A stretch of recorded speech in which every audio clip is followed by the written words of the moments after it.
ẹ káalẹ́ ẹ kú àtòwúrọ̀ Ìdòwú Ògúnbàjò lórúkọ tèmi. Wọ̀nyí ni àwọn ìròyìn tí a mú wá fún yín ní èdè Yorùbá lẹ́kùnrẹ́rẹ́.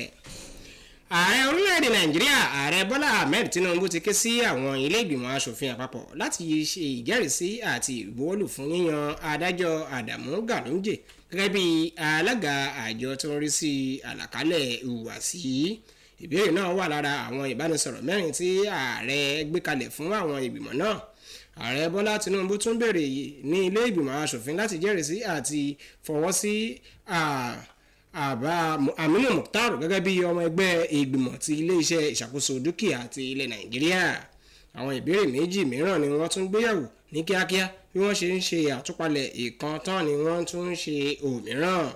Àwọn wọ̀nyí ni àǹfààní owó àwọn akẹ́kọ̀ọ́ sí òfin ẹ̀kọ́ gíga, ìfòpin sí àti àtúnṣe òfin àti àbá ètò ìṣúná ọdún 2024 ti ìṣàkóso olú ìlú ilẹ̀ Nàìjíríà Àbújá tí ó tó 1.147 trillion naira. Nínú gbogbo iye owó wọ̀nyí 726 billion naira ni owó tí wọ́n padà yà sọ́tọ̀ fún olú ìlú ilẹ̀ yìí tí í ṣe Àbújá. Ilé ìgbìmọ̀ asòfin ìpínlẹ̀ Ògùn ti gbé ìpinnu kan kalẹ̀ tí ó wà ní ìgbésẹ̀ ní kíákíá láti fòpin sí ìwà ipá, ìwà jàgídíjàgan èyí tó ń ṣẹlẹ̀ ní agbègbè àgọ́ ṣàṣà ní ìjọba ìbílẹ̀ Ìpókíà ní ìpínlẹ̀ náà. Eléyìí ló ń wáyé tẹ̀lé ìgbésẹ̀ pàtàkì fún àwọn ènìyàn ní kíákíá lẹ́yìn tí ọmọ ẹgbẹ́ tó ń ṣojú ẹ̀ka ẹkùn Ìpókíà Ìdíròkò Adébísí Oyèdélé fọ rere jáde. Akọ̀ròyìn wa nílé ìgbìmọ̀ asòfin Yẹmí Dalẹ́mọ̀ jábọ̀ ìròyìn yìí pé ilé ìgbìmọ̀ náà tún gbé ìgbésẹ̀ láti gba òṣìṣẹ́ ọlọ́pàá tó ń rí sí ìbáṣepọ̀ àwùjọ ìyẹn Ọmọlọ́lá Odùtọ́lá lálejò. Ìjọba ìpínlẹ̀ Ògùn ti ké gbàjarè síta tí wọ́n sì ṣe ìkìlọ̀ fún àwọn ènìyàn láti yẹra fún ìròyìn tó ń jà ròyìn lójú ẹ̀rọ ayélujára wípé ìjọba ìpínlẹ̀ Ògùn fẹ́ máa gba àwọn èèyàn síṣẹ́. Nínú ìròyìn kan nílùú Abẹ́òkúta, akọ̀wé àgbà fún ìgbìmọ̀ ọ̀rọ̀ òṣìṣẹ́ ìjọba ìyẹn arábìnrin Roslyn Olúwatóyìn Jacob ló ti gba àwọn èèyàn lámọ̀ràn láti kọtí ikún sí ìròyìn ayélujára náà nítorí kìí ṣe ìròyìn òótọ́.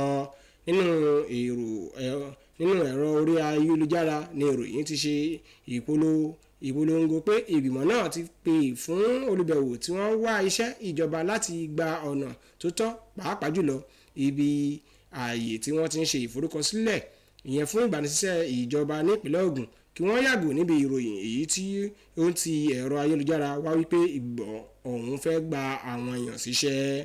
Ṣùgbọ́n arábìnrin Jacob wá sọ wípé ìròyìn náà jẹ́ ìwà búburú tí àwọn ènìyàn màdàrú kan fẹ́ gbé jáde tí wọ́n fẹ́ fi bà orúkọ ìjọba ìpínlẹ̀ Ògùn jẹ́, léyìí tí wọ́n sì rọ gbogbo ènìyàn láti má ṣe tẹ̀lé ìròyìn náà lórí ẹ̀rọ ayélujára.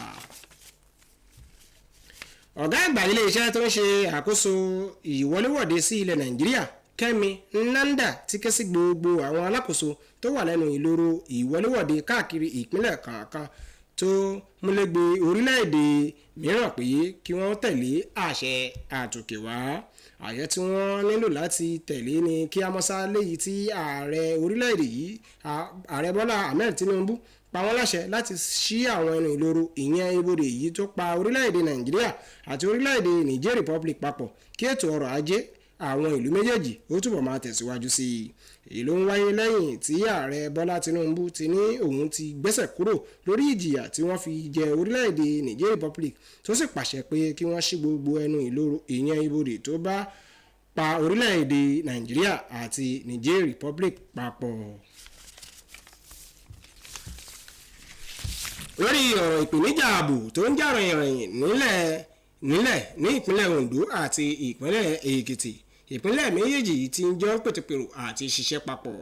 Eléyìí ló ń wáyé lórí àkọ́rí ìfilọ́lẹ̀ ohun tí wọ́n fẹ́ gbéṣe lórí ọ̀rọ̀ ààbò tí wọ́n á pe àkọ́rí rẹ̀ ní a proposal for counter operation against security challenges, lẹ́yìn tí wọ́n ń gbé ìgbésẹ̀ àjùmọ̀ṣe àti láti dojúkọ ìpèníjà ètò ààbò ní ìpínlẹ̀ méjèèjì tí í ṣe ìpínlẹ̀ Ondo àti ìpínlẹ̀ Èkìtì pẹ̀lú ìrànlọ́wọ́ igbákejì Inspector General of Police ti Zone 17 Àṣàbí Abíọ́dún lọ sí ọ̀dọ̀ gómìnà ìpínlẹ̀ Ondo Lucky Ayédàtiwà ní ilé ìjọba ní olú ìlú ìpínlẹ̀ Ondo Àkúrẹ́.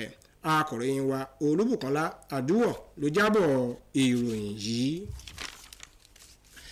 Pẹ̀lú àtúnṣe àti títí ọwọ́ àwọn ọ̀daràn bọ́ṣọ̀lọ̀ káàkiri orílẹ̀-èdè Nàìjíríà, alága ìgbìmọ̀ ọlọ́pàá Solomon Arase wà nílé iṣẹ́ ọlọ́pàá tó ń rí sí ìwà ọ̀daràn orí ayélujára orílẹ̀-èdè Nàìjíríà láti bá àwọn òṣìṣẹ́ ibùdó náà sọ̀rọ̀ lórí bí wọ́n ṣe lè lo ọgbọ́n ìjìnlẹ̀ tí àwọn ọlọ́pàá yóò fi pa ìwà ọ̀daràn yìí rẹ́ pátápátá ní orílẹ̀-èdè Nàìjíríà.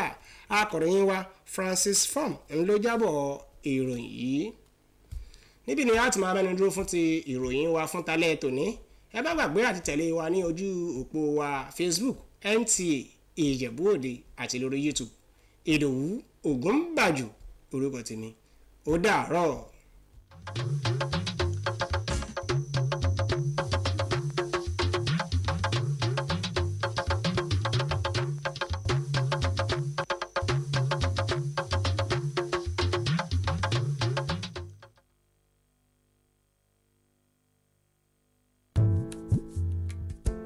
Zara.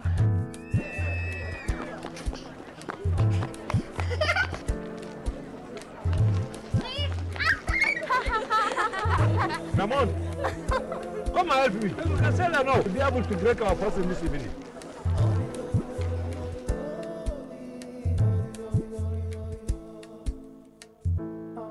Come on, have this.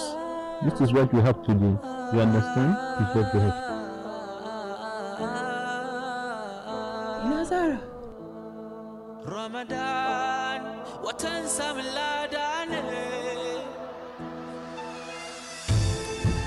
Na so da kauna ne marabauta da shi. Ramon, me haka. Gashi ne ga ta lalace ka ba Ramon. Oh, don't worry. Stains don't matter. It can be wiped off with just one wash. Okay, thank you. Zara.